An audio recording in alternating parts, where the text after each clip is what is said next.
श्रीमद् भागवत कथा के चौथे दिन व्यासपीठ पर विराजमान श्री राजेंद्र नंद सरस्वती ने बावन भगवान द्वारा राजा बलि से दान का संकल्प लेना और दान रूप में 3 पग में तीनों लोगों को नापने का दृष्टांत सुनाया। दिल्ली से सटे गाजियाबाद के दिलशाद गार्डन स्थित DLF कॉलोनी के छठ पूजा पार्क में गौरी शंकर वैदिक धर्मार्थ ट्रस्ट के सानिध्य में चल रहे श्री भागवत कथा के चौथे दिन व्यासपीठ पर विराजमान श्री राजेंद्र नंद सरस्वती ने अपने श्रीमुख से बावन भगवान व राजा बलि की कथा का दृष्टांत सुनाया। दृष्टांत सुन भाव विभोर हो गए भक्तजन। साथ ही दूसरे चरण में मर्यादा पुरुषोत्तम भगवान श्री राम जन्म की कथा, भगवान भोलेनाथ द्वारा अपना रूप बदलकर विष्णु अवतार के बल रूप के दर्शन करना, भगवान श्री राम सहित चारों भाइयों की शिक्षा, भगवान श्री राम सीता का विवाह का भी वर्णन किया गया। इसी दौरान क्षेत्र के गणमान्य लोगों ने कथा प्रांगण में अपनी उपस्थिति दर्ज कराकर व्यासपीठ का पूजन भी किया। साथ ही व्यासपीठ पर विराजमान श्री राजेंद्र नंद सरस्वती से शुभाशीष भी लिया।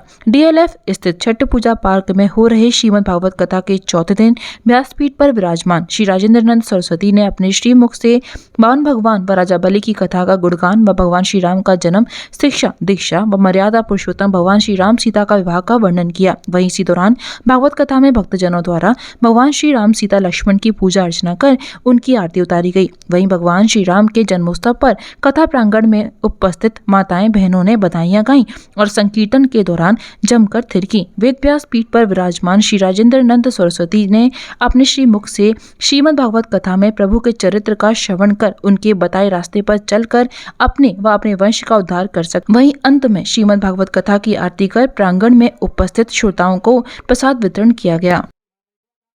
प्रभु श्री राम की कथा सुनने की जिज्ञासा था। आज राम कथा नहीं, और ये लोग सब लोग कहते हैं कि बाबा जी राम ही कथा करते हैं ना, तो आज से अब 5 दिन राम ही कथा हो, क्या हो? सब लोग कहते हैं कि राम कथा वाले पंडित जी है ना, तो आज से राम कथा चालू ना, 31 तक राम कथा और 31 के बाद कृष्ण कथा। ठीक है चंदा दीदी, ठीक है ना? हाँ, व्यवस्थापक तैयार है तो हमें क्या प्रॉब्लम है? हाँ? अच्छी बात है, नवरात्रे चालू हो जाएंगे उसके बाद। हाँ? राम कृष्ण दो एक है, अंतर नहीं इनमें,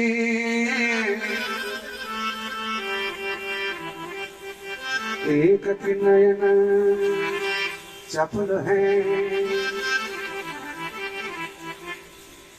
राम कृष्ण दोनों एक गुणावतार, एक आदर्शवान है, एक लीलावान है। या यूं कह लीजिए कि जैसे पढ़ने के बाद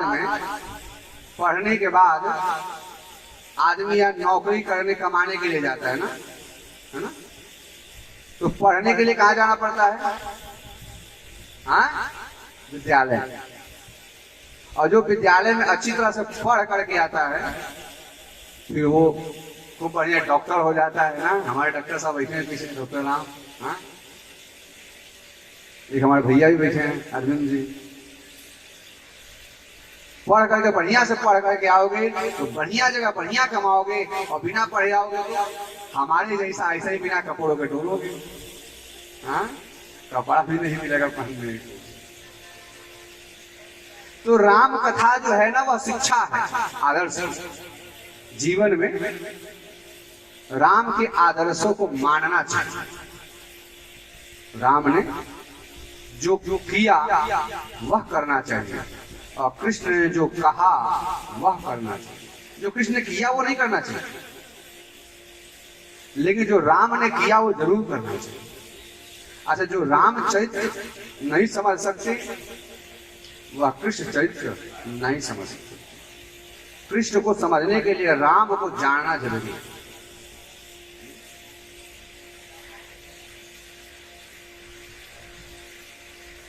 सुखदेव जी महाराज ने बताया, ब्रह्मा से मरीच से सुनाते हुए आए।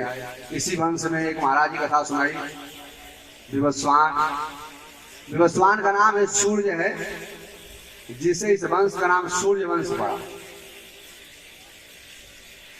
सूर्य वंश, विवस्वान का नाम है सूर्य है, उसी का नाम से इस वंश का नाम सूर्य बना। इसके बाद वैवस्वत मनु, जिनको मनु वैवस्वत मनु कहते हैं, संकल्प वैवस्वत मनवंतर अष्टाविंशति में है 28वां मनु। तो जो वैवस्वत हैं उनके पुत्र वैवस्वत मनु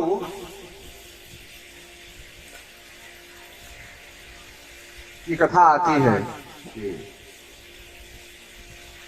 अच्छा, एक बात आपको बता दें, सूर्यवंश और चंद्रवंश की विशेषता, सूर्यवंश और चंद्रवंश की विशेषता कि सूर्यवंश में जब तक कोई यज्ञ नहीं होता कोई संतान नहीं होता। सूर्यवंश में जब तक, ऐसा नहीं महाराज दशरथ ने यज्ञ किया, जितने भी राजा हुए इनके आना सबने यज्ञ किया ना, सबने पुत्रष्टि यज्ञ किया है। हरिवंश महापुराण की कथा सुनी है सबने, क्योंकि जब तक इनके यहाँ यज्ञ नहीं होता, चरु नहीं मिलता खाने को, तब तक इनके यहाँ संतान नहीं होता। और चंद्रवंश की विशेषता, चंद्रवंश की कि जब तक झगड़े नहीं होते घरवाली नहीं मिलती। हाँ? शादी जब जब हुई है झगड़े जरूर हुए।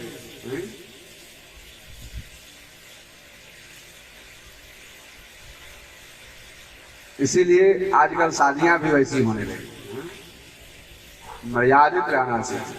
क्योंकि आपको बता दें, आगे हम लोग कथा में सुनेंगे समय रहा तो, कि संतान किसको कहते हैं। संतान ऐसा नहीं कि जो जन्म ले लिया हुआ संतान ही है ना, संतान उसको कहा जाता है जो स्वकुलीय